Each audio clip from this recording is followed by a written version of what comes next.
திருடப்பட்ட சம்பவம் பெரும் பரபரப்பை ஏற்படுத்தியிருந்த நிலையில் மேலும் இந்த திருட்டு சம்பவம் தொடர்பாக தற்பொழுது 6 பேர் கைது செய்யப்பட்டிருப்பதாக தகவல் வெளியாகியிருக்கிறது. விவரங்களோடு இணைகிறார் எமது செய்தியாளர் மீரான். வணக்கம். என்ன நிகழ்ந்தது? மேலும் கைது செய்யப்பட்டவர்கள் யார்? முழு விவரங்கள் என்ன மீரான்?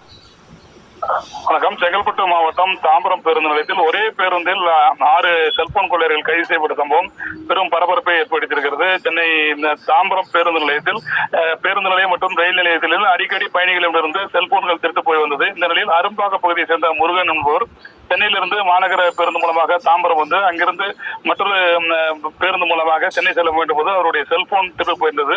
இது தொடர்பாக உடனடியாக தாம்பரம் காவல் நிலையத்தில் குற்றப்பிரிவு போலீசில் புகார் செய்தார். தாம்பரம் போலீஸ் உதவி கமிஷனர் நெல்சன் தலைமையில் உடனடியாக தனிப்படையினர் தொடர்பாக சிசிடிவி காட்சிகளை கண்காணித்து அதன் அடிப்படையில் விசாரணை நடத்தினார்கள்.